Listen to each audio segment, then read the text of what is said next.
আমি একজন ভার্সিটির লেকচার, আর তোমরা আমার বিয়ে ঠিক করেছো ক্লাস 10-এর একটা মেয়ের সাথে।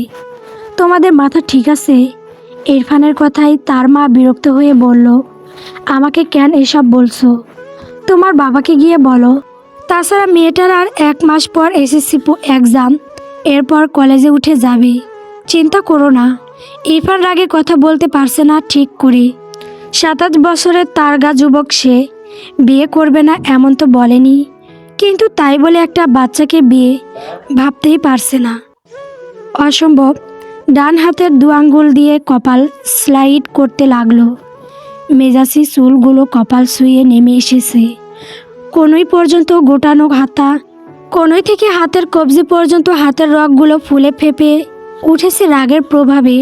কপাল থেকে আঙুল সরিয়ে কাকড়া চুলের ভাঁজে একবার হাত চালিয়ে নিজেকে শান্ত করার ব্যথা চেষ্টা চালালো, তবে তাতে সফল হলো না বিন্দু মাত্র। হঠাৎই বসা থেকে দাঁড়িয়ে কিছুটা আওয়াজ তুলে রাগ মিশ্রিত কণ্ঠে বলে, আই থিঙ্ক তোমার আর বাবার ব্রেইন ড্যামেজ হয়েছে, তাই একটা বাচ্চাকে আমার কোলে তুলে দিতে চাইছো। রেডি হয়ে থেকো, আমি তোমাদের ডক্টরের কাছে নিয়ে যাব। ওকে। ইরফান নেওয়াজ এর মা রুমা নেওয়াজ ছেলের কথাই তবদা খেয়ে চেয়ে আছে। তার ছেলে মেয়েটাকে বিয়ে করবে না বলে তাদের মেন্টাল বানিয়ে দিচ্ছে। অতঃপর রেগে বলল, তুমি লিমিট ক্রস করছো ইরফান। এটা কি ধরনের কথা? তোমার বাবা আর মেয়ের বাবা ছোটোবেলার একসাথে পড়েছে, খুব ভালো বন্ধু ছিলেন তারা। এরপর হঠাৎই মেয়েটার বাবা মারা গেল। মেয়ের মা তাকে নিয়ে চিন্তায় থাকে। তাছাড়া তোমার বাবার বন্ধু তোমার বাবাকে অনেক হেল্প করেছে, তার সামান্য প্রতিদান এভাবে দিতে চাইছো? তুমি মেনে নাও। ইরফান দুহাতে মাথার চুল টেনে বলল, উফ, বাবার ঋণ শোধ করবে তো আমাকে কেন বলির পাঠা বানাচ্ছে? যেহেতু বাবার ঋণ শোধ করতে হবে, তো বাবাই বিয়েটা করে নিক। আমি কোনো বাচ্চাকে বিয়ে করে তাকে কোলে তুলে ফিডার খাওয়াতে পারবো না, সরি। ছেলের কথায় রুমা নেওয়াজ বিস্ময়ে চোখ বড় বড় করে তাকালো। ইরফানকে ধমকে বলল, কি বলছো? বুঝে বলছো? ইরফান নিজেও থতমত খেয়ে গিয়েছে কথাটা বলে। রাগে কি বলে ফেলেছে নিজেও বুঝতে পারেনি। মাথা নিচু করে চোখ বুজে ফোঁস করে শ্বাস ফেলল। পিছন থেকে ইরফানের বাবা তারেক নেওয়াজ গম্ভীর গলায় বলে, তোমাকে বিয়েটা করতে হবে ইরফান। তোমার কোনো ফ্রেন্ডকে ইনভাইট করতে চাইলে করতে পারো। আগামীকাল রাতের মধ্যেই আমরা বৌমাকে নিয়ে রওনা হব ইনশাআল্লাহ। ইরফান অদ্ভুতভাবে তার বাবার দিকে তাকালো। 2 দিন হলো গ্রামে এসেছে তারা। মূলত ইরফানের ফুপুর বাড়ি গ্রামে, মাঝে মাঝে আসা হয়। তবে এইবার এসে তার গলায় বাচ্চা ঝুলিয়ে দেবে জানলে এই গ্রামে পা রাখত না। বাবার দিকে তাকিয়ে রেগে বলল, বাবা, তুমি কি জানো তোমার ফ্রেন্ডের মেয়ের জন্য আমার চাকরি চলে যেতে পারে? এরপরও তুমি আমার সাথে একটা বাচ্চাকে জড়াতে চাইছো? তারেক নেওয়াজ ভাবলেন ছেলের কথা ফেলে দেওয়ার নয়, সময় নিয়ে কি যেন ভাবলেন। এরপর গম্ভীর গলায় বললেন, তোমার ভার্সিটিতে কেউ না জানলেও তো হলো, ও আমার মেয়ের পরিচয়ে থাকবে। মেয়ের বয়স হলে তোমাদের আনুষ্ঠানিক বিয়ে হবে ইনশাআল্লাহ। তোমার ভার্সিটির সবাই তো বাসায় এসে তোমার বউকে দেখছে না, তাই না? ইরফান হাত মুষ্টিবদ্ধ করলো। রাগে তার শরীর কাঁপছে। বাবার কথার পিঠে শুধু বলল, আমি কোনো বাচ্চাকে বিয়ে করতে পারবো না, সরি বাবা, আমি আজকে ব্যাক করব। এই বলে হনহন করে ঘর থেকে বেরিয়ে যায়। তোর বাইকের চাবিটা দে। ইরফানের কথায় শব্দ ভ্রু কুঁচকে তাকালো। সে বাড়ির সামনে রাস্তায় দাঁড়িয়ে আছে, মূলত বাজারের দিকে যাবে বলে বাইক নিয়েই যাবে। ইরফান শুদ্ধর মামাতো ভাই শুদ্ধ। ইরফান একই ইউনিভার্সিটির লেকচার। শুদ্ধ ঢাকাতেই থাকে চাকরির সুবাদে। ছুটি পেয়ে ইরফানদের সাথে নিয়ে তাদের বাড়িতে এসেছে। আগামীকাল একসঙ্গেই আবার ব্যাক করবে। পকেট থেকে বাইকের চাবি বের করে ইরফানের দিকে বাড়িয়ে দিয়ে বলল, বাজারের দিকে যাব, তুই বাইক চালাবি। ইরফান কোনো কথা বলল না। শুদ্ধর হাত থেকে বাইকের চাবি নিয়ে বাইকে উঠে বাইক স্টার্ট দেয়। শুদ্ধ ব্রো কুচকালো। ইরফানের কি হয়েছে? মনে হচ্ছে রেগে আছে। বাইকে উঠে বসার জন্য এক পা তুললে ইরফান বাইক এক টান দেয়। সূর্য ডান পা ঠাস করে মাটিতে পড়ে যায়। ছেলেটা তবদা খেয়ে চেয়ে থাকে ইরফানের হাওয়ার বেগে চলে যাওয়ার পথে। উল্টে পড়তে পড়তে বেঁচেছে। এত বড় ছেলে হয়ে এভাবে মুখ থুবড়ে পড়লে মান ইজ্জত কিছু থাকতো না। দাঁত কিরমির করে তাকিয়ে রইল ইরফানের অদৃশ্য হাওয়ার প্রাণে। কার উপর রেগে আছে কে জানে। সেসব রাগ তার কাছে এসে ঝেড়ে গেল। মামার ডাকে সুন্দর হুঁশ ফিরে। তারেক নেওয়াজ গম্ভীর গলায় বলে, তোমার ভাইকে বোঝাবে আগামীকাল যেন আমাকে অপমান হতে না হয়, বুঝেছ? শুদ্র মাথা নাড়ল, মানে বুঝেছে, কিন্তু কি বোঝাবে সেটাই তো বুঝলো না। আমতা আমতা করে প্রশ্ন করলো, মামা বলছিলাম ইরফানকে কি বোঝাবো? তারেক নেওয়াজ যেতে যেতে বলল, আগামীকাল তোমাদের গ্রামের এক মেয়ের সাথে ইরফানের বিয়ে। শুদ্ধ মুখ গোল করে বলল, ও এইবার বুঝেছি ব্যাপার।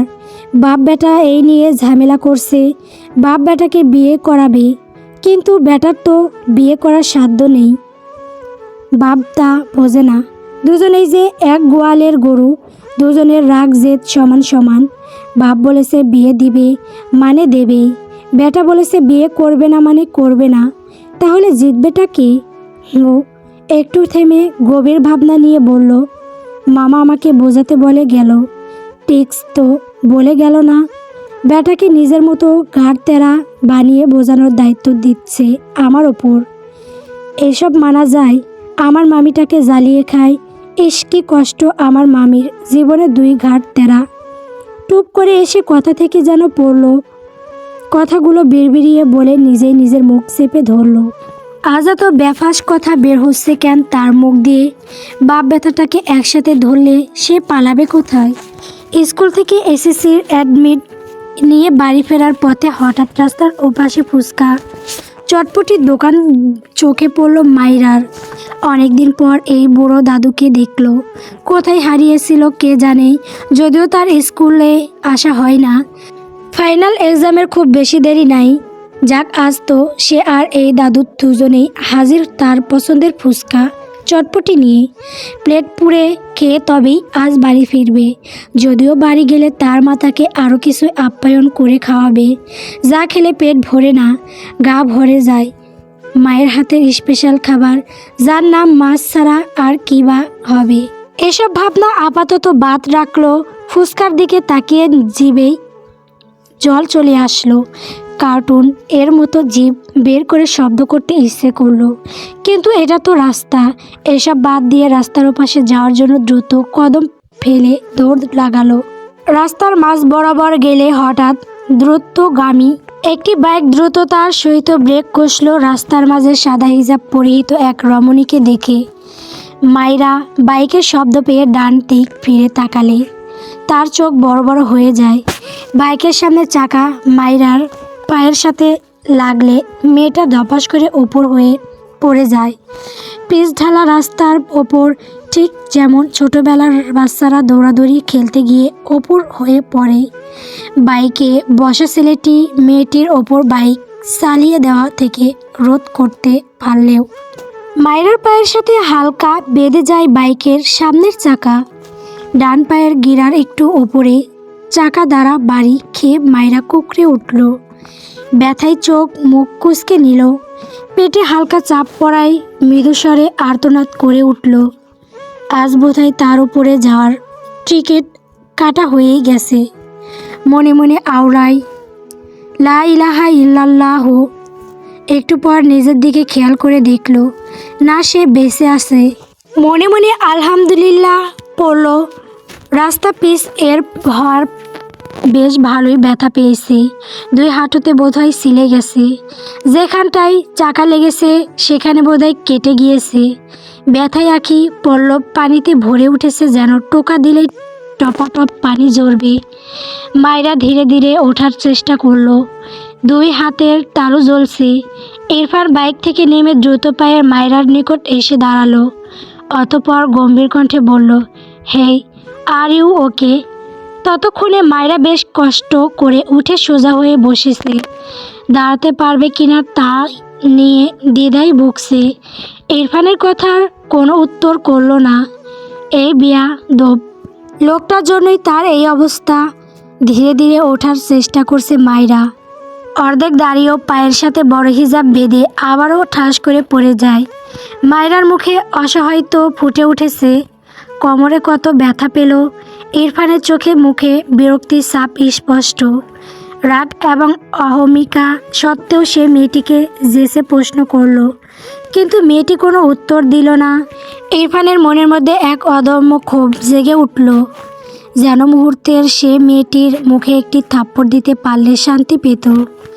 মাইরা ভাবছে, এই লোকটা যাচ্ছে না কেন। ভাবনার মাঝেই তার সামনে একটা হাত নিজের দিকে এগিয়ে আসতে দেখে মাইরা ভীত হয়। এই লোক তাকে ধরতে আসছে কেন? তার দিকে এভাবে হাত এগিয়ে আনছে কেন? রেগে গেল মেয়েটা। ভয়কে তাড়িয়ে ছেলেটার বাড়ানো হাতের দিকে দৃষ্টি রেখে কণ্ঠঝাঁজ নিয়ে বলল, একদম আমাকে ছোবে না। মেয়েদের ছোঁয়ার অভ্যেস নিয়ে বাইরে বের হন কেন? অসভ্য লোক যত সব। ইরফান বাইক থেকে নেমে আসলে তার পকেট থেকে বাইকের চাবিটা রাস্তায় পড়ে যায়। সেটা তুলতেই হাত বাড়িয়েছিল, কিন্তু মায়রার কথা শুনে তার হাত থেমে যায়। অর্ধেক ওপর হয়ে শক্ত চোখে একবার মায়রার দিকে তাকায়। ইচ্ছে করছে এই মেয়েকে থাপড়াতে গাল লাল করে দিতে। এমনিতেই তার বাবা মা এক বাচ্চাকে তার গলায় ঝুরিয়ে দিতে চাইছে বলে তার মাথা ঠিক নেই। মাথা ঠান্ডা করতে বের হলো, এখানে আরেক বাচ্চা এসে জুটল। আবার তাকে ভুলভাল পদবি দিচ্ছে। রাগে মাথা ফেটে যাচ্ছে। শক্ত মুখায়েবের গম্ভীর সাহানির যুবকটি দাঁতে দাঁত চেপে আওড়ায়, ইডিয়েট। এরপর রাস্তায় পড়ে থাকা চাবিটা তুলে নিল। মায়রা ইরফানের ইডিয়েট বলা কথাটা শুনেছে, কিন্তু হাত পা কোমরে ব্যথা পেয়েছে ভালোই। তাই আপাতত শরীরের ব্যথায় জর্জরিত হয়ে রইল। মায়রা মাথা নিচু করে লোকটার পায়ের জুতোর দিকে চেয়ে আসে। চাবি তুলে নিয়ে এখনও এমন খাম্বার মতো তার সামনে দাঁড়িয়ে আছে কেন বুঝল না। কিছুক্ষণ পর মায়েরা মাথা তুলে তাকায়। ছেলেটার পা থেকে মাথা পর্যন্ত দেখল। পা থেকে গলা পর্যন্ত তো একদম ঠিক আছে। ধূসর কালার প্যান্ট, শরীরে কালো শার্ট জড়ানো, শার্টের হাতায় কোনোই পর্যন্ত গোটানো। কিন্তু মাথার দিকে নজর পড়তেই মায়রার চোখ বড় বড় হয়ে গেল। ঠোঁট দুটো আপনা আপনি ফাঁক হয়ে গেল। এটা মানুষ, মানে সুস্থ মানুষ নাকি পাগল? পা থেকে গলা পর্যন্ত তো সুস্থই লাগে, কিন্তু মাথার চুল এত বড় কেন? মায়রা এভাবে কাউকে দেখেনি। ছোটবেলায় হয়তো পাগলদের দেখেছিল। এও কি পাগল নাকি? ছেলেটার চোখের মনি বাদামি, গায়ের রং উজ্জ্বল ফর্সা, কালো চিকচিক চাপ দাড়ি, গার সমান মাথা ভর্তি ঝাঁকড়া চুল, মুখ বয়বে গম্ভীর্যের ছাপ। ইরফান ফোন কানে নিয়ে কার সাথে যেন কথা বলছে। মায়রা বিরক্ত হয়ে ধীরে ধীরে বেশ কসরত করে উঠে দাঁড়ালো। ভালোই ব্যথা পেয়েছে মেয়েটা। ডান হাত তুলে কোমরের এক পাশে রেখে বাম পায়ের ওপর সব ভর দিয়ে দাঁড়ালো। ইরফান বাম হাত পকেটে গুজে ডান হাতে ফোন কানে নিয়ে কথা বলছে, খুব সিরিয়াস মুডে। অবশ্য ইরফান মানে সিরিয়াস। তার সামনে কেউ জোকস বললেও তার শক্ত মুখ বয়ব থেকে নড়চড় হয় না। মায়রার কেন যেন রাগ লাগলো। চেঁচিয়ে উঠল, লাইসেন্সবিহীন বাইক চালাতে এসেছেন কেন মিস্টার? ইস, আমার হাত পা কোমর সব ভেঙে দিলে। মায়রার কথায় ইরফান বুড়ো কুঁচকে তাকালো মায়রার দিকে। গম্ভীর গলায় বলল, ওকে বাই। এরপর কল কেটে ফোন পকেটে রাখে। মায়রার দিকে তাকিয়ে বলে, হোয়াট? মায়রা রেগে বলে, বদির নাকি একটা মেয়ের অ্যাক্সিডেন্ট ঘটিয়েছেন আপনি, আর এখন হোয়াট ফোয়াট করছেন? ইরফান আঙুল উঁচিয়ে শক্ত গলায় বলে, হেই লিসেন, জাস্ট স্টপ। মায়রা বিরক্ত হলো। বাদামি চোখের মণি, চাপ দাড়ি, জঙ্গলিদের মতো ঘাড় সমান বড় বড় জাকরা চুলওয়ালা ছেলেটা ইংরেজদের মতো শুধু ইংলিশ বা জার্সে। মায়রা কণ্ঠে ঝাঁজ দিলে বলে, এই বিদেশি বিলাই বাংলাদেশ ইংরেজিদের কোনো জায়গা নেই। বাংলাদেশে থাকতে হলে বাংলা বলুন। ইরফান হাত মুষ্টিবদ্ধ করে চেয়ে আছে মায়রার পানে। মায়রা একটু ভয় পেল হয়তো। ইরফান শক্ত কণ্ঠে বলে, আর একটা বাজে কথা বললে থাপড়িয়ে সব দাঁত ফেলে দিব। Stop it girl. কথাটা বলেই আর এক সেকেন্ডও দাঁড়ালো না। দ্রুত পায়ে বাইকে উঠে বাইক স্টার্ট দিয়ে মায়রার পাশ কাটিয়ে চলে যায়। মায়রা কোমরে হাত দিয়ে পিছন থেকে চেঁচিয়ে বলে, শালা ঘুষদাতা, নিশ্চয়ই ঘুষ দিয়ে লাইসেন্স পেয়েছে, আর এখন রাস্তায় এসে আমার মতো বাচ্চার কোমর ভাঙছে, আমাকে ছুতে আসছে, শালা বিয়াদব। ইরফান বোধহয় মায়রার বলা প্রথম দুটো শব্দ শুনতে পেয়েছে। বাইকের স্পিড বাড়িয়েছে। ইচ্ছে তো করছে এই মেয়ের উপর বাইক তুলে দিতে। উফ, এত চাপ নিতে পারছে না। মায়রার খাওয়ার মুড নষ্ট করে দিয়েছে লোকটা। খুঁড়িয়ে খুঁড়িয়ে হাঁটতে লাগলো। বিড়বিড় করে লোকটাকে বকতে লাগলো। মেয়েটা ভালো, অনেকের কাছে শুনেছি, একটু চঞ্চল তবে ভদ্র। বাবা নেই, বুঝতেই পারছি। দেখবি মেয়েটা ছোট হলেও বড় বুঝদার হবে। চায়ের টং দোকানের পাশে বাইকে বসে আছে ইরফান। তার সামনে দাঁড়িয়ে শুদ্ধ তার মামাতো ভাই ইরফানকে বোঝাচ্ছে। ইরফানের গম্ভীর মুখ বয়ব, এর কোনো পরিবর্তন নেই। এক মনে ফোন স্ক্রল করছে। শুদ্র হতাশার নিঃশ্বাস ফেলে দোকান থেকে 2 কাপ চা এনে 1 কাপ ইরফানের দিকে এগিয়ে দিল। ইরফান গম্ভীর গলায় বলল, ব্ল্যাক কফি আন। শুদ্র বুক কুঁচকে বলল, এই গ্রামে তোর জমিদারি ব্ল্যাক কফি কোথা থেকে দামি করব, এটা দিয়ে চালিয়ে নে। ইরফান কিছু বলল না। শুদ্ধ বুঝলো এ খাবে না। নিজেই 2 কাপ চা সাবার করলো দাঁড়িয়ে দাঁড়িয়ে। এরপর কাপ দুটো রেখে এসে বলল, বলেছিলাম বিয়ে তো হবেই, মেয়েটাও বাচ্চা, তুই চুলগুলো এবার না হয় কেটেই ফেল, নয়তো বাচ্চাটা ভয় পাবে। ইরফান কথাটা শুনে শক্ত চোখে শুদ্ধর দিকে তাকালো। রাতের অন্ধকারে চায়ের দোকানের মৃদুভাব আলো ইরফানের মুখে এসে পড়েছে। শুদ্ধ দেখলো ইরফান তার দিকে খেয়ে ফেলাও চোখে তাকিয়ে আছে। শুদ্ধ মিকি হেসে বলল, মিস্টেক মিস্টেক, তোকে তামিল মুভির নায়কদের মতো লাগছে রে। বাচ্চাটা তোকে দেখে ক্রাশ খাবে, সত্যি বলছি। ইরফান তার ডান হাতে শুদ্ধর কলার ধরে মেজাজি গলায় বলে, আমি কোনো বাচ্চাকে বিয়ে করব না, আর একটা বাড়তি কথা বললে তোর গ্রামে তোকে বালি চাপা দিয়ে দিব।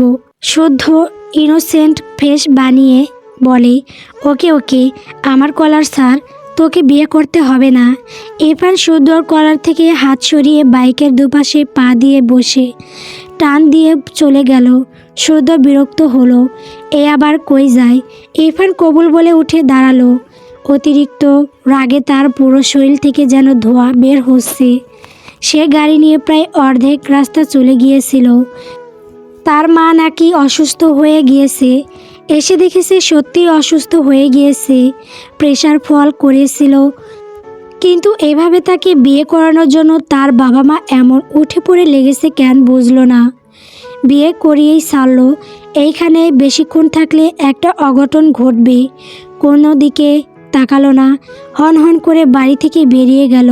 তারেক নেওয়াজ ও রুমা নেওয়াজ ছেলের ব্যবহারে বেশ বিব্রত বোধ করলেন। মায়রার মা বুড়ো কুঁচকে তাকায়। ছেলেটা তার সাথে একবারও কথা বলল না। তিনি কি ভুল করলেন? তারেক নেওয়াজ এর দিকে চোখ পড়তে এসব ভাবনা দূর হয়ে গেল। লোকটা তার প্রাক্তন স্বামীর বন্ধু কম, ভাই বেশি, তাই মেয়ে এই লোকটার বাড়ির বউ এখন। সেও চিন্তামুক্ত। মেয়েটাকে নিয়ে ভীষণ দুশ্চিন্তায় ছিলেন। মায়রা কাঁদতে কাঁদতে চোখ মুখ ফুলিয়ে ফেলেছে। তার মা তাকে এত তাড়াতাড়ি কেন বিয়ে দিল? তার বাবা নেই, তাই বলে সে এতই বেশি হয়ে গেল। এসএসসি পরীক্ষাটা পর্যন্ত দিতে দিল না, তাকে বিদেয় করিয়ে ছাড়ল। তার বোনদের থেকে শুনেছে তার বর তার থেকে অনেক বড়। তার মা তার সাথে এমনটা কি করে করতে পারল? নিজের বাবা নেই বলেই বুড়োর সাথে বিয়ে দিয়ে দিবে। ভাবনার মাঝেই মায়রার মা মায়রার ঘরে এসে মেয়ের মাথায় হাত বুলায়। মায়রা ফুপিয়ে ওঠে। মোহনা বেগম মেয়ের মাথায় চুমু খেয়ে বলেন, আমি তোর মা, খারাপ চাই না তোর। তোর দায়িত্বটা কারো হাতে দিয়ে আমি এবার নিশ্চিন্ত হলাম। ওর বাড়ি গিয়ে আমার মান রাখবি কেমন, সবার সাথে মিলেমিশে থাকবি, তোর সুখী মুখটা দেখতে চাই। তাই এই বিয়েটা মেনে মন দিয়ে সংসার করবি কেমন। মায়েরার চোখ থেকে টপ টপ করে জল গড়িয়ে পড়ে। ভাঙা গলায় মাথা নিচু করে আওড়ায়, আমার নিজের আব্বু বেঁচে থাকলে আজ এই দিন দেখতে হতো না, তাই না মা? সৎ আব্বুরা বুঝি মেয়েদের তাড়ানোর জন্য এভাবেই উঠে পড়ে লাগে। মায়েরার মা কিছু বলতে পারলেন না। মায়েরা নাক টেনে বলল, চিন্তা করো না মা, আমি আর তোমার সংসারে ঝামেলা বাড়াবো না, তোমরা ভালো থাকো। কথাটা বলে নিজেই বেরিয়ে গেল। মায়রার মা সলসল দৃষ্টিতে চেয়ে রইল মায়রার দিকে। মায়রার বাবা মারা যাওয়ার 2 বছরের মাথায় তাকে আবারও বিয়ে দিয়ে দেয় তার বাসা থেকে। মায়রা তখন ক্লাস 4-এ পড়ে। বিয়ের আগে সে বলেছিল তার একটি মেয়ে আছে। প্রথম প্রথম ভালোই চলছিল, কিন্তু যত দিন যেতে লাগলো তার স্বামীর যেন মায়রার প্রতি বিরক্তির মাত্রা বাড়তে লাগলো। মায়রাকে সে ভালো রাখতে পারেনি মা হয়েও। এখন মেয়ের একটু সুখের আশায় মেয়েটাকে ভালো ফ্যামিলির হাতে তুলে দিতে পেরে হাজার কষ্টের মাঝেও ভালো লাগলো। অন্তত এই বাসার মায়েরা যেভাবে থেকেছে এর সে তো ভালো থাকবে। মা হয়ে আর কি বা চাই মেয়ের জন্য। আমাকে ব্ল্যাকমেল করে বিয়ে করিয়েছো, ভালো কথা, তবে এর সাথে সংসারটা আমি করতে পারবো না, এটা মাথায় রেখো। বিয়ে করিয়ে ছেলের বউ পেয়েছো, এবার তোমরা দুজনেই ওর সাথে সংসার করে বসে বসে এই বাচ্চাকে যেন আমার আশেপাশে না দেখি। আর রিপিট, ওকে আমার আশেপাশে যেন না দেখি। কথাগুলো বলে হন করে নিজের রুমে গিয়ে ঠাস করে দরজা লাগিয়ে দিল ইরফান নেওয়াজ। রুমা নেওয়াজ, তারেক নেওয়াজ দুজনেই হতভম্ব চোখে চেয়ে রইল তাদের ছেলের প্রাণে। মায়রার মাথায় ঘোমটাটা টানা, মাথা নিচু, চোখ থেকে টপ টপ করে পানি গড়িয়ে পড়ছে। যার সাথে বিয়ে হয়েছে তার মুখটাই দেখেনি, তার আগেই এমন তিক্ত বাক্য শুনে মায়রার ছোট্ট হৃদয়টা ব্যথায় ভরে উঠল। তারেক নেওয়াজ গম্ভীর চোখে ছেলের আটকানো দরজার দিকে কিছুক্ষণ চেয়ে থাকে। এরপর স্ত্রী রোমার দিকে তাকালে দেখল তার স্ত্রী কটমট দৃষ্টিতে তার দিকেই চেয়ে আছে। তারেক নেওয়াজ গলা ঝেড়ে বলল, তেরা ছেলে তো তোমার, আমার দিকে এভাবে তাকাচ্ছ কেন? আজব। রুমা নেওয়াজ ফসফস করতে করতে বলে, হয়েছে তোমার ছেলেকে বিয়ে করানো, স্বাদ মিটেছে। তারেক নেওয়াজ ফোঁস করে শ্বাস ফেলে বলে, না মেটেনি। মানে তোমার লজ্জা করে না? ছেলে একটা বউ কেউ ছুঁড়ে ফেলেছেও, আবার আরেকটা করানোর স্বপ্ন দেখছো। তারেক নেওয়াজ তাক মুখে বলে, আনুষ্ঠানিক বিয়ে তো হয়নি, সে বিয়ে না হওয়ার আগে স্বাদ কেন মিটাবে? দ্বিতীয় বিয়ে করাবো কেন? রুমা নেওয়াজ বোকা চোখে তাকালেন স্বামীর পানে। এরপর রাগে গজগজ করতে করতে দুপদাপ পা ফেলে ঘরের দিকে যায়। শব্দ করে বলে, যা ইচ্ছে কর, তোমার ছেলের বউকে যেখানে ইচ্ছে রাখো, আমাকে এসবে জ্বলাবে না। পিছন থেকে তারেক নেওয়াজ দীর্ঘশ্বাস ফেললেন। কিছুটা দূরে মায়রা মাথা নিচু করে দাঁড়িয়ে আছে। তারেক নেওয়াজ এগিয়ে গেলেন মায়রার দিকে। মায়রার গায়ে লাল শাড়ি জড়ানো, মাথার ওপর লাল হিজাব বাঁধা। তারেক নেওয়াজ মায়রার মাথার ওপর হাত রেখে নরম গলায় বলেন, আম্মু ভয় পাচ্ছ? মায়রা মাথা নিচু করে দুদিকে মাথা নাড়িয়ে না বোধক উত্তর জানায়। তারেক নেওয়াজ দীর্ঘশ্বাস ফেলেন। তিনি বুঝতে পারছেন না এই পরিস্থিতিতে আসলে কি করা উচিত। তার ছেলের রাগ সম্পর্কে তার ধারণা আছে।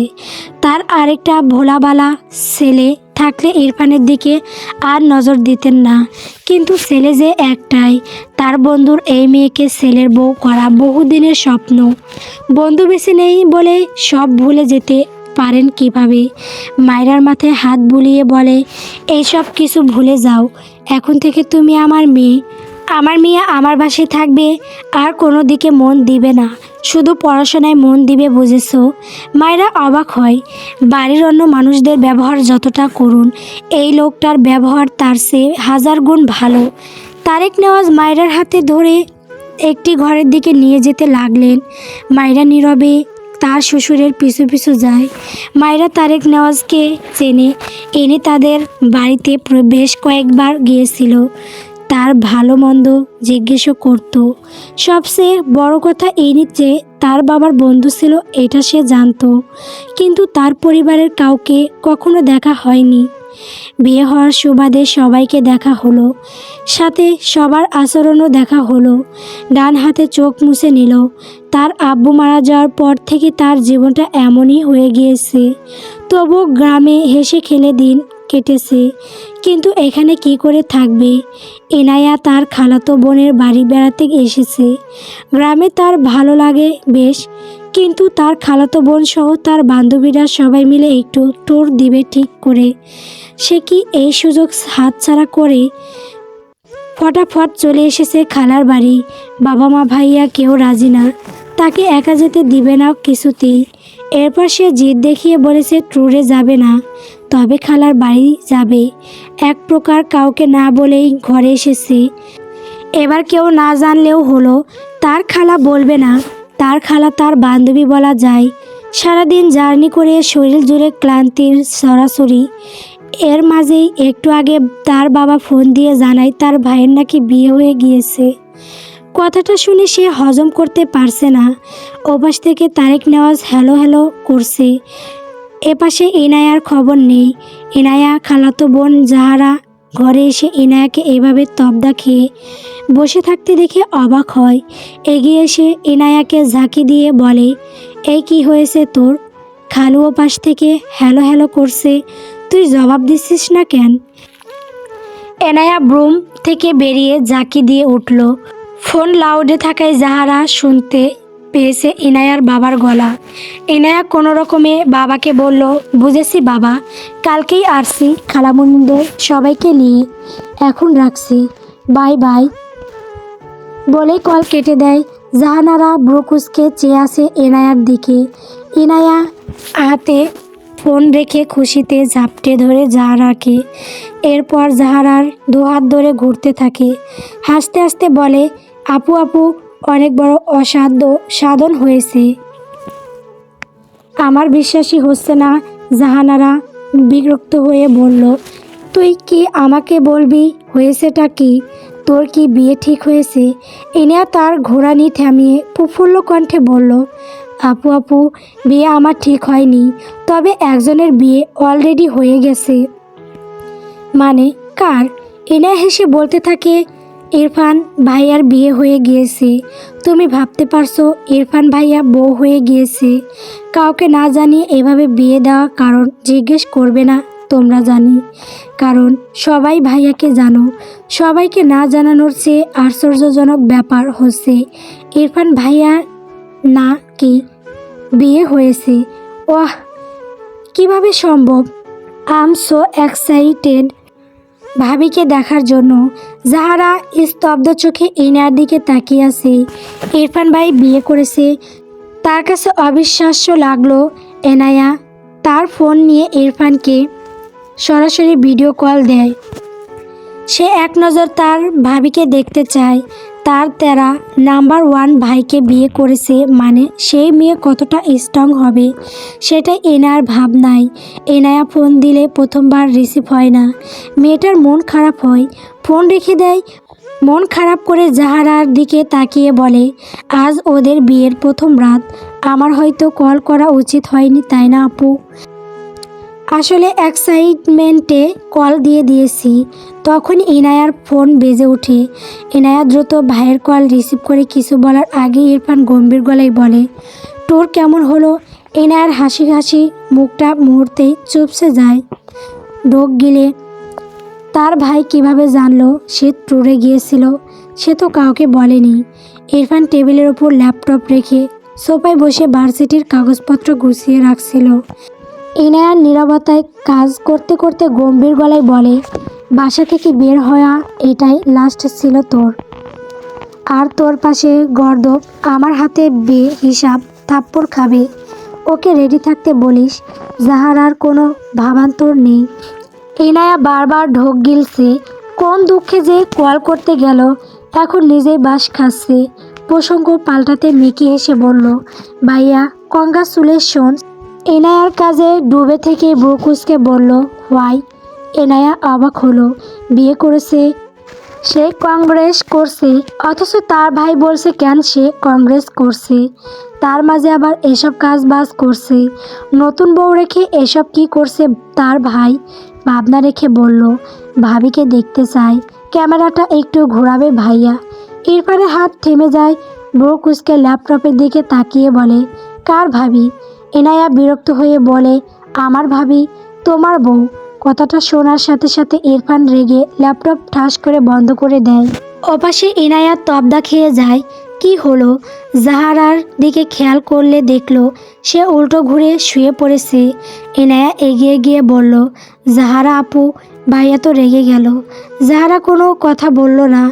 ইনায়া হতাশার শ্বাস ফেলে বলে, ভাইয়া হয়তো শুধু কবুল বলেছে, বউ মানছে না। এখন কি হবে? জাহারা উৎফুল্ল হয়ে বলল, সত্যি? এনায়া ঝাঁকি দিয়ে ওঠে, বুকে থুতু দিয়ে বলে, তাই তো মনে হলো। কিন্তু তুমি খুশি হচ্ছ কেন?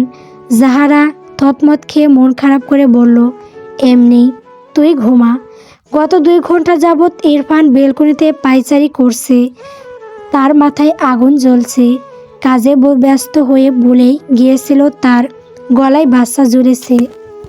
ইনায়া বলায় মনে পড়ল, তারপর থেকেই অসহ্য লাগছে। শরীর থেকে শার্ট খুলে ফেলেছে। উদাম শরীরে বিন্দু বিন্দু ঘাম জমেছে। ইরফান ফোঁস করে শ্বাস ফেলে দ্রুত পায়ে ওয়াশরুমে যায়। শাওয়ার অন করে দেয়। চোখ বুজে পুরো 30 মিনিট স্ট্যাচু হয়ে দাঁড়িয়ে থাকে। শক্তপোক্ত শরীর বেয়ে পানির কোনা চুইয়ে চুইয়ে পড়ছে। ইরফানের রাগ যেন কমার নয়। রাগের চোটে হাত মুঠো করে দেওয়ালে দুটো পাঞ্চ মারে। নিজেকে ব্যথা সামলানোর চেষ্টা করে। এরপর শাওয়ার শেষ বের হয়ে রেডি হয়ে বাইরে বেরিয়ে যায়। হাত ঘড়িতে একবার সময় দেখল 12টা 30। মায়রাকে তার শ্বশুর একটা ঘরে দিয়ে গিয়েছে। কোনো প্রবলেম হলে তাকে জানাতে বলেছে। শাড়ি পাল্টে একটা সালোয়ার কামিজ পরে নিল।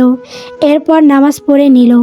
অতিরিক্ত কান্নার ফলে মাথা ব্যথা বাড়ছে। তার ব্যাগে টাফলিন থাকে সব সময়। অতিরিক্ত কান্নার ফলে মাঝে মাঝেই এই টাফলিন তার প্রয়োজন পড়ে। আশেপাশে তাকালো, কোথাও পানি নেই। তাই ঘর থেকে বেরিয়ে এলো। ডাইনিংয়ে পানি আছে নিশ্চয়। জিরো বাতির আলোয় ডাইনিং আবছা আলোয় ভরপুর। সবাই হয়তো ঘুমিয়ে পড়েছে। মায়েরা লাইট জ্বালালো না। জিরো বাতির আলোয় যা দেখতে পাচ্ছে সে আলোতেই পা টিপে টিপে এগোয়। পাশে কেউ জেগে না যায় সেই ভয়ে। ডাইনিং টেবিলের ওপর 1 জগ ভর্তি পানি পেয়ে খুশি হলো মেয়েটা। কোনো দিকে না তাকিয়ে উল্টো ঘরে আসতে নিল। হঠাৎই শক্ত কিছুর সাথে তার পিঠ ধাক্কা খায়। মায়েরা ভয় পেয়ে যায়। এমনিতেই চারদিকে অন্ধকার। ভয়ে ভয়ে চারপাশে একবার চোখ বুলালো। পিছনে ফেরার সাহস পাচ্ছে না। বারবার ডোক গিলছে। এক হাতে জগ, আরেক হাতে মুখ চেপে আছে। এখনই গলা ফেটে চিৎকার দিলে কি বাজে অবস্থা হতো। ইরফান বাইরে বেরোচ্ছিল। হঠাৎই তার পিঠে এসে কিছু ধাক্কা লাগে। বউ কুচকে পিছন ফিরে তাকায়। ঝাপসা আলোয় বুঝলো কোনো মেয়ে। গোসল করে মাথা ঠান্ডা না হলেও শরীর ঠান্ডা হয়েছিল। কিন্তু যখন বুঝলো সেই বাচ্চা মেয়েটা, এটা রাগ যেন তরতর করে বেড়ে আবারও শরীর উত্তপ্ত হতে লাগলো। আপাতত বাসায় তার বাবা মা ছাড়া কেউ নেই। বাকি এই উটকো ঝামেলা। ইরফান মেয়েটাকে না দেখলেও খুব ভালোই বুঝলো এটাই সেই মেয়ে। মায়েরার মাথা ব্যথা সারানোর ইচ্ছে পালিয়েছে। সে এখন থেকে পালাতে পারলে বাসে। দৌড় দেওয়ার জন্য 1 পা বাড়ালে ইরফান মায়েরার কোমর সমান। ঝুঁটি করা চুল ডান হাতে টেনে ধরে। হাতে ঘুরিয়ে 2 বার পেঁচায়। মায়েরা ব্যালেন্স সামলাতে না পেরে এবার ইরফানের বুকে গিয়ে ধাক্কা খায়। ইরফান বাম হাতে মায়েরাকে ঠেলে তার থেকে সরিয়ে দেয়। তবে চুলের গোড়া ছাড়ে না। শক্ত হাতে চেপে দাঁতে দাঁত চেপে নিরেট কণ্ঠে বলে, সামনে আসতে নিষেধ করেছি, এই জন্য পিছনে এসেছো। মায়েরা কেঁপে ওঠে। সে বুঝলো এটা তার স্বামী নামক জম। ইরফান একই কণ্ঠে বলে ওঠে, আনসার মি। মায়েরা জিভ দিয়ে ঠোঁট ভেজায়। চুলের গোছা শক্ত হাতে ধরায় ব্যথাই পায় মেয়েটা। 2 হাতে জগ চেপে কিছু বলতে চায়। তার মাঝে ইরফান দাঁতে দাঁত চেপে বলে, আর একবার যদি দেখেছি আমার সামনে পিছনে ডানে বামে এসেছো তো থাপ্পড় দিয়ে সব দাঁত ফেলে দিব। Damn it. কথাটা বলেই মায়রাকে এক প্রকার ছুঁড়ে ফেলে সামনের দিকে মায়রার কয়েক পা এগিয়ে পড়তে পড়তে বেঁচে যায়। জগের পানি থেকে কিছুটা পানি তার জামায় পড়ে যায়। মায়রা রাগ লাগলো, সে পানি নিতে এসেছিল, এই বেয়াদব লোকের সামনে পিছনে ডানে বামে কেন যাবে? রাগে উল্টো ঘুরে দাঁড়ায়। আফসা আলোয় দেখলো পিছন থেকে লোকটির অবয়ব বেরিয়ে যাচ্ছে। মায়রা হাতে থাকা জগের পানি ইরফানের দিকে ছুঁড়ে মারে। ইরফানের পা থেমে যায়। মায়রাকে আর কে পায়? ডান হাতে জগ শক্ত করে ধরে বাম হাতে সালোয়ার কিছুটা উঁচু করে ধরে দৌড় তার ঘরের দিকে। যেতে যেতে পিছু ফিরে বলে, আপনার পিছনের সামনে ডানে বামে যাওয়ার কোনো ইচ্ছে নেই আমার। অমন ভদ্র বাবার এমন বেয়াদব ছেলে কীভাবে হয়েছে আল্লাহই জানে। কথাগুলো বলাও শেষ, তার ঘরে পৌঁছানোও শেষ। ঠাস করে দরজা লাগিয়ে দরজার সিটকিনি লাগিয়ে স্বস্তির নিঃশ্বাস ফেলল। এদিকে ইরফান সাপের মতো ফুসফুস করছে, মাত্র গোসল করে বেরোচ্ছিল, আর এই বেয়াদব মেয়ে তার গায়ে পুরো এক জগ পানি ঢেলে দিয়েছে। আবার তাকে বেয়াদব বলে গেল। ইচ্ছে করছে দরজা ভেঙে ওই মেয়েকে পাগলা কুকুরদের মাঝে ছেড়ে দিয়ে আসতে। দুপদাপ পা ফেলে বাইরে বেরিয়ে যায়। দরজা আটকে দুহাতে ঝাঁকড়া চুল টেনে ধরে, কয়েকবার এপাশ ওপাশ করে গায়ের জোরে দরজার একটা লাথি বসায়। হিসেসিয়ে একা একাই বলে, I will just kill you idiot girl. এরপর গাড়ি নিয়ে বেরিয়ে যায়। এদিকে মায়রা অসহায় চোখে জগের দিকে তাকিয়ে থাকে। পানি নিতে গিয়ে ফাঁকা জগ নিয়ে চলে আসলো। আবার তার রাগও হলো। একই পরিমাণ খারাপ হলে বিয়ের রাতে বউকে অস্বীকার করে অমন বরের পিছনে মায়রা ঘুরবে? সে অত সস্তা নাকি? ঠিক করেছে, পানি ছুঁড়েছে, যা বলেছে সেটাও ঠিক বলেছে।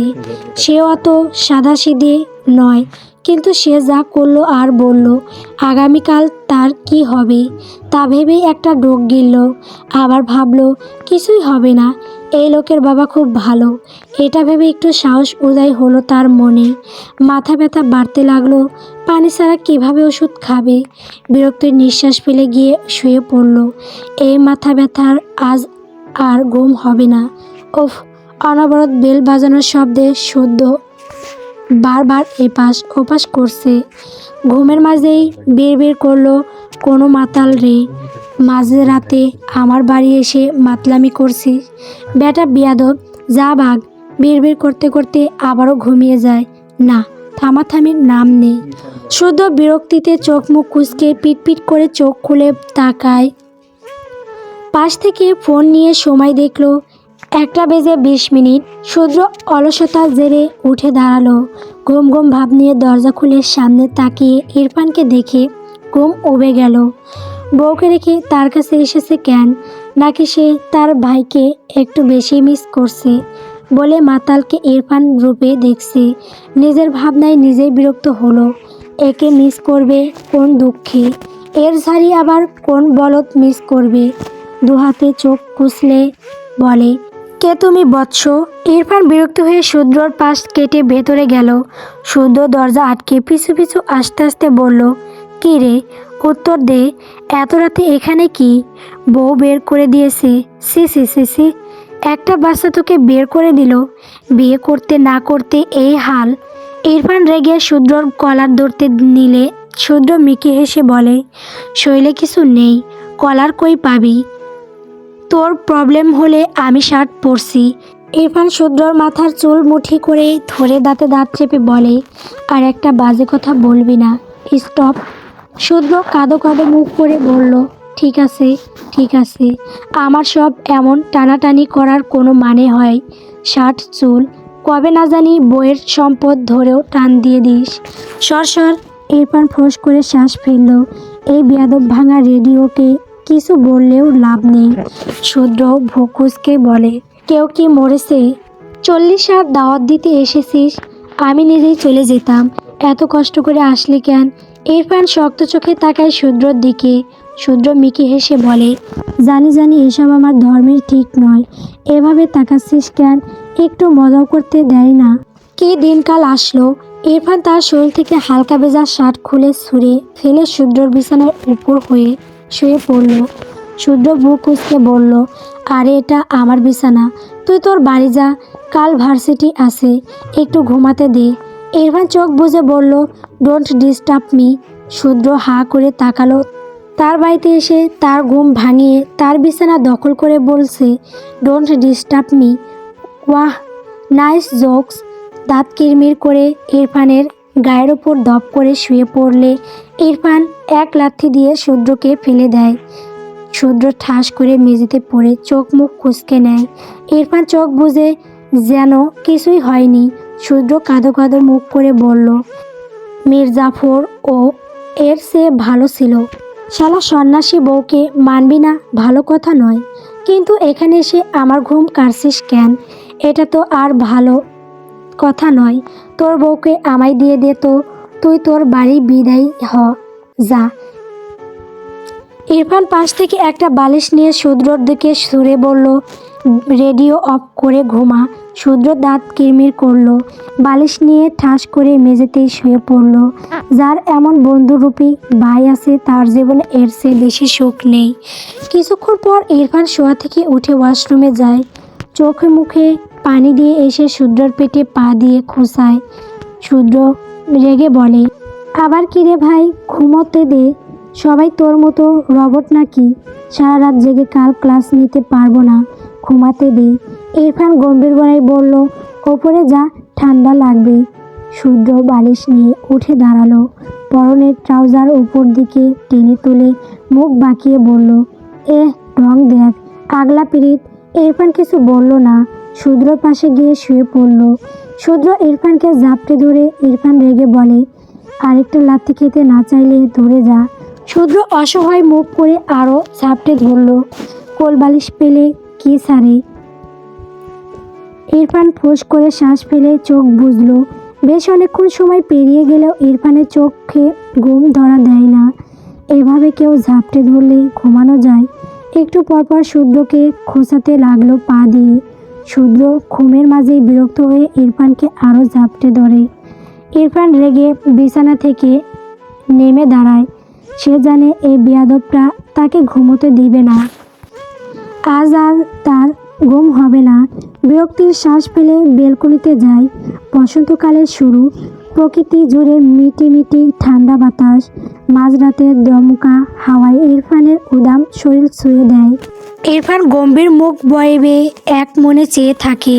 তার মনে কি চলে সেই জানে। মেয়েটার ফেলা পানি গায়ে শুকিয়েছে। কথাটা মনে পড়তেই মেজাজ সোজা 360 অ্যাঙ্গেলে ঘুরে লো থেকে হাই হয়ে গেল। ওই পুচকি মেয়ে আজ এসে আজকে তার গায়ে পানি ছুঁড়েছে। এত সাহস হলো কি করে? ডান হাত পকেটে রেখে এপাশ ওপাশ পায়চারি করতে করতে একসময় দাঁড়িয়ে যায়। বাম হাতে দেওয়ালের সাথে একটা পাঞ্চ মারে। রাগ কমে না। এই পাঞ্চ ওই মেয়ের মুখে মারতে পারলে হয়তো রাগ কিছুটা কমতো। গল্প প্রণয়ের অমূল কাব্য পরবর্তী পর্ব পাওয়ার জন্য অবশ্যই আমার চ্যানেলটিকে সাবস্ক্রাইব করবেন। ধন্যবাদ।